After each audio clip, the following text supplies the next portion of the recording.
안녕하십니까. 학생부 위주 전형 가이드북 기본편 파트 2 학생부 종합 전형에 의해 설명을 맡게 된 대구외고 교사 김희원이라고 합니다. 반갑습니다. 파트 2에 대한 설명은 학생부 종합 전형의 개념, 학생부 종합 전형의 평가 요소, 관심 분야의 직업과 관련 학과 찾기 순으로 진행되겠습니다.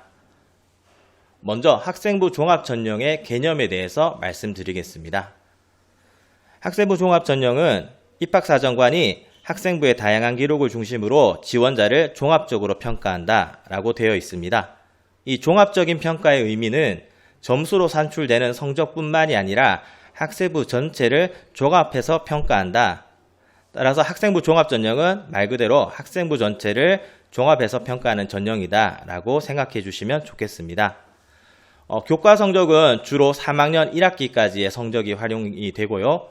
과목별 세부 능력 및 특기사항의 기록을 통해서 교과 활동 및 학생의 참여도, 성실성 및 태도 등을 종합적으로 평가하게 됩니다. 그리고 창의적인 체험활동 특기사항, 행동 특성 및 조감 의견 등 학생부에 기재된 내용을 통해 학업 역량, 진로 역량, 공동체 역량 등을 평가하게 됩니다. 이 세 가지 학업 역량, 진로 역량, 공동체 역량은 학생부 평가 요소의 중요한 요소입니다. 이후에도 몇 번 이야기가 될 거니까 이 부분에 대해서는 좀 기억을 해주시면 좋겠습니다. 그리고 학생부 종합 전형은 크게 일괄합산 전형과 단계별 전형으로 구분이 됩니다. 일괄합산 전형은 말 그대로 서류 평가 100%인데요. 이때의 서류라는 것은 학교생활 기록부를 의미하게 됩니다. 그리고 오른쪽에 보시면 단계별 전형이 있습니다. 단계별 전형 같은 경우는 1단계 서류 평가를 통해서 1단계 일정 배수를 선발하고 2단계에서 서류 평가와 면접 평가를 실시해서 선발을 하는 과정입니다. 평가 방식과 이런 면접 비율, 반영 비율 등은 대학교마다 다르기 때문에 희망하는 대학의 홈페이지에서 이런 내용들을 확인해 주시기 바랍니다. 그리고 서류평가와 관련해서 블라인드 서류평가를 설명드리도록 하겠습니다. 블라인드 서류평가라는 것은 2021학년도 대입부터 대입 제도 공정성 강화를 하기 위해서 대학이 학생부를 평가하는 과정에서 고교정보와 개인정보 등이 노출되지 않도록 학생부를 블라인드 처리하는 것을 의미합니다. 그 밑에 블라인드 평가 후에 학생 선발에 있어서 달라진 점은 고교에 대한 정보가 없이 오롯이 학생의 생활기록부와 교육과정 편제표만 가지고 지원자의 고교 환경을 이해하면서 평가를 실시하기 때문에 세부 능력 특기사항을 중심으로 학생의 다양한 역량을 먼저 평가하는 그런 상황이 되었습니다. 그리고 학생활기록부상의 다양한 항목들 간의 연계성을 찾기 위해 노력하고 지원자의 성장과 발전 모습에 집중이 되는 그런 상황입니다. 그리고 이제 면접에 대해서 설명을 드리도록 하겠습니다. 면접은 서울대학교 면접을 기준으로 말씀을 드리겠습니다.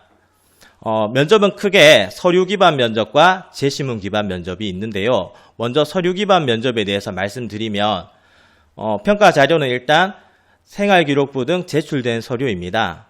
이 서류 기반 면접의 목적은 이 지원자가 학교생활 기록부에 제출된 내용들을 잘 이해하고 있는지, 그리고 실제 그러한 활동들을 했는지에 관한 진위 여부를 파악하기 위해서 실시되는 면접이고, 서울대의 경우 면접 평가 시간은 10분 내외이며 따로 답변 준비 시간은 없습니다. 제시문 기반 면접에 대해서 말씀을 드리겠습니다. 제시문 기반 면접의 경우 모집 단위별 제시문이 먼저 제시가 됩니다. 그럼 이 제시문을 가지고 별도의 답변 준비 시간이 30분 또는 45분인데요. 이 준비 시간을 가진 후에 15분 내외로 그 제시문에 대한 답변을 하게 되는 면접 방식입니다. 역시 이 면접의 방식과 반영 비율 등은 대학마다 다 다르기 때문에 각 대학 홈페이지에서 확인을 해주시기 바랍니다.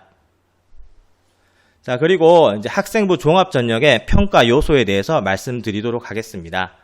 아까 전에도 한번 말씀드렸었는데 학업 역량, 진로 역량, 공동체 역량 이 세 가지가 학생부 종합 전형의 주요 평가 요소들입니다. 그럼 먼저 학업 역량에 대해서 말씀드리도록 하겠습니다. 학업 역량이라는 것은 대학 교육을 충실하게 이수하는 데 필요한 수학 능력, 즉 학업 능력을 의미하게 됩니다. 그래서 첫 번째 학업 성취도에 대한 이제 평가를 하게 되어 있는데요. 이 학업 성취도라는 것은 말 그대로 재학 기간 중에 평균적인 학업 성취도를 평가하게 되고요. 그뿐만 아니라 학기와 학년에 걸친 성적의 변화도 고려해서 학생의 학문적 발전 가능성과 성적 향상의 정도를 확인하게 됩니다. 그리고 단순히 성적을 평균하거나 합산하는 것뿐만 아니라 여러 과목이나 기초교과 과목을 통해서 전체적인 학업 능력과 희망 전공 분야 과목 등에 대한 평가도 병행이 되고 있습니다. 그리고 두 번째 학업 태도에 대해서 말씀드리겠습니다. 학업 태도는 자기 주도성을 기반으로 한 학업 수행의 의지와 노력입니다. 자기 주도성이 굉장히 여기서 중요한 개념인데요. 교과 수업 중에 적극적으로 참여하면서 스스로 탐구하는 태도와 과목 선택과 이수 여부 등을 통해서 확인을 할 수 있습니다. 특히 수업과 과제 수행 과정에서 자기 주도적으로 얼마나 노력을 했는지, 어떤 열의와 관심을 보였는지, 다양한 탐구 과목이 모색되었는지 등의 의미 있는 지적 성취를 확인하게 됩니다. 그리고 세 번째 탐구력입니다. 탐구력은 지적 호기심을 가지고 깊이 그리고 꾸준하게 연구할 수 있는 역량이나 노력을 가지고 있는지를 평가하는 것인데요. 교실 수업을 통한 교실 수업 중에 수업에 관한 질문, 새로운 문제 해결 방법을 모색하기 위한 노력, 진로와 관련된 여러 수업 등의 수강 등을 통해서 다양한 탐구 활동에 참여했는지, 그리고 역량을 기르기 위한 여러 가지 관심을 확장시켰는지 등을 평가하게 됩니다.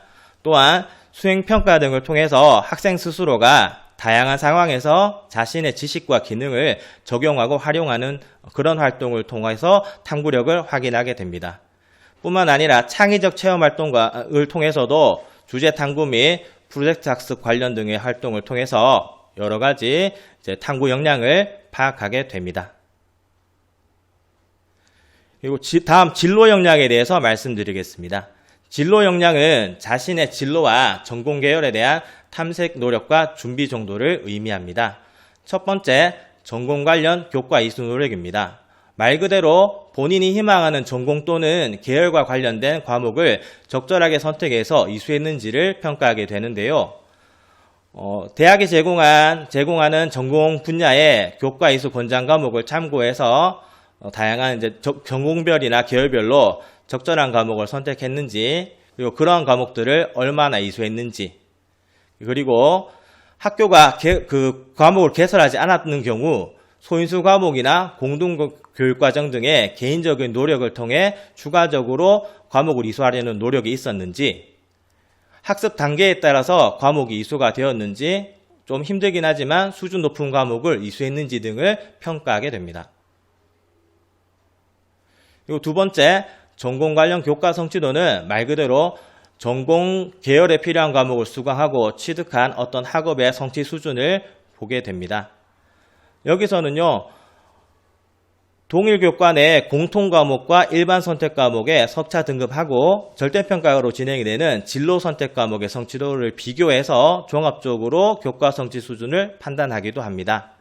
단순히 학습하기 어렵다거나 석차 등급을 받기 어렵다고 과목을 선택하는 것, 쉬운 과목을 선택하는 것보다는 희망 전공이나 계열과 관련된 과목의 이수를 권장드립니다. 그리고 세 번째, 진로 탐색 활동과 경험입니다. 자신의 관심 분야와 흥미와 관련된 다양한 활동에 참여하여 노력한 경험을 평가하게 됩니다.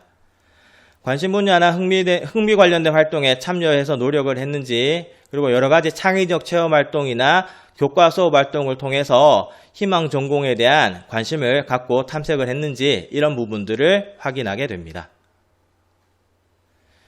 그리고 세 번째, 공동체 역량입니다. 이것은 말 그대로 공동체의 일원으로서 갖춰야 할 바람직한 사고와 행동입니다. 첫 번째, 협업과 소통 능력. 공동체의 목표 달성을 위한 구성원들과의 협력과 합리적 의사소통을 말하는 것입니다.